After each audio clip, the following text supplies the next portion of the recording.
Hi friends, అందరికీ నమస్తే. అందరూ సమ్మర్కి అమ్మ వాళ్ళ ఇంటికి వెళ్తారు కదా. సో నేను కూడా అమ్మ వాళ్ళ ఇంటికి వెళ్ళాను. సో అక్కడ ఒక రోజున ఉదయం పూట అమ్మ వాళ్ళ ఇంట్లో అమ్మ వాళ్ళకి ఆవులు ఉన్నాయి. సో ఆవులు పైకి వచ్చేస్తాయి అన్నమాట. మనం ఎట్లా మన ఇంటికి వచ్చేస్తామో అట్లా. సో అలా రోజు ఏదో ఒక దాన్ని తీసుకొని తిని వెళ్తాయి.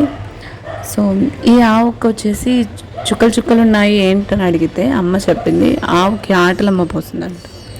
సో ఆవు కూడా ఆటలమ్మ పోసింది అనమాట అని అనుకున్నాను. ఇక్కడ నాన్న గోకి దాన పెట్టి ప్రదర్శన చేస్తున్నారు. సో ఈ వీడియో కనుక మీకు నచ్చితే ఖచ్చితంగా లైక్ చేసి, షేర్ చేసి, సబ్స్క్రైబ్ చేయండి. Thanks for watching this video. Please do like, share and subscribe to my channel Nari's creative. గోవు యొక్క విశిష్టతను, గోపూజ యొక్క విశిష్టతను, గోప్రదక్షిణ యొక్క ప్రాముఖ్యతను తెలుసుకుందాం ఇప్పుడు. ఒకానొకప్పుడు పార్వతీదేవి కైలాసమున పరమశివుని భక్తితో పూజించి, నాథ, స్త్రీలు తెలిసి తెలియక ముట్లు అంటూ కలిపిన దోషం, పెద్దలను బ్రాహ్మణులను భక్తులను దూషించిన దోషం, పరులను హింసించిన దోషం, పరులను హింసించిన పాపం ఏ విధంగా పరిహారమగునో చెప్పవలసినదిగా ప్రార్థింపగా, దయామయుడగు పరమశివుడు, ఓ పార్వతి, గోమాత నందు సమస్త దేవతలు కలరు. అట్టి గోవును పూజించిన సర్వ పాపములు నశించును. ఆ గోమాతను తన పాదములు రుణ పితృదేవతలు, గొలుసులు తులసీ దళములు, కాళ్లలో సమస్త పర్వతాలు, మారుతి కూడా కలరు.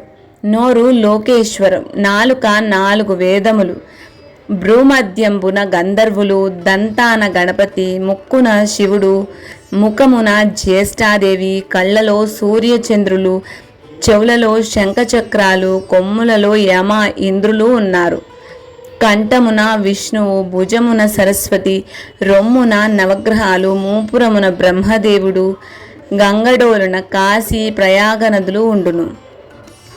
ఉదరమున పృథ్వీదేవి, వెన్నున భరద్వాజ, కుబేర, వరుణ, అగ్ని మొదలగు దేవతలు ఉన్నారు.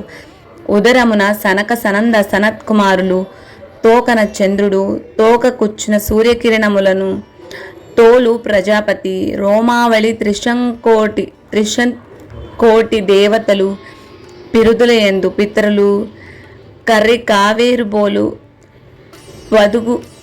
పొదుగు పుండరీకాక్షుని బోలు, స్తనాలు సప్త సముద్రాలు, పాలు సరస్వతి నది, పెరుగు నర్మదా నది, నెయ్యి అగ్ని, బొడ్డున శ్రీకమలం, అమృతం కడుపులో ధరణీ దేవతలు, గోపచింత గంగా, యమున, ప్రయాగ, త్రివేణి నదుల తీర్థము, గోమయంలో శ్రీ మహాలక్ష్మి కలదు.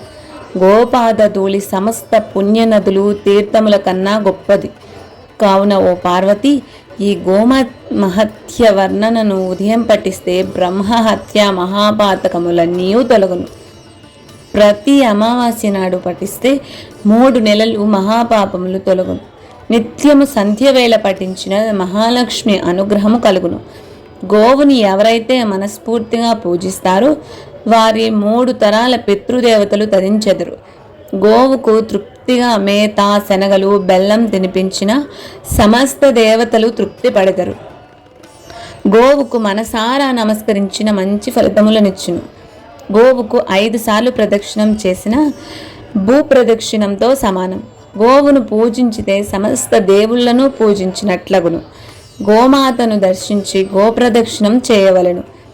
ఆషాఢ శుద్ధ తొలి ఏకాదశి మొదలుకొని కార్తీక శుద్ధ ఏకాదశి వరకు గోపూజ చేసిన వారు సమస్త పాపముల నుండి విముక్తి పొంది విష్ణు సాయుధ్యమును పొందుతారు. కార్తీక బహుళ ద్వాదశి గోవత్స ద్వాదశి అంటారు. ఈ రోజున గోపూజ చేసిన వారు అనంత కోటి పుణ్యములు పొంది 41 రోజులు చేసిన పుణ్యఫలము ఈ ఒక్కరోజు చేసినచో లభిస్తుంది అని బోధించాడు. శ్రీకృష్ణ పరమాత్మ గోవుని ఎంతో భక్తితో, శ్రద్ధతో సేవకుడిగా చూసుకునేవాడు. మహాజనులారా, గోవుని పూజించిన ముక్తిని పొందెదరు.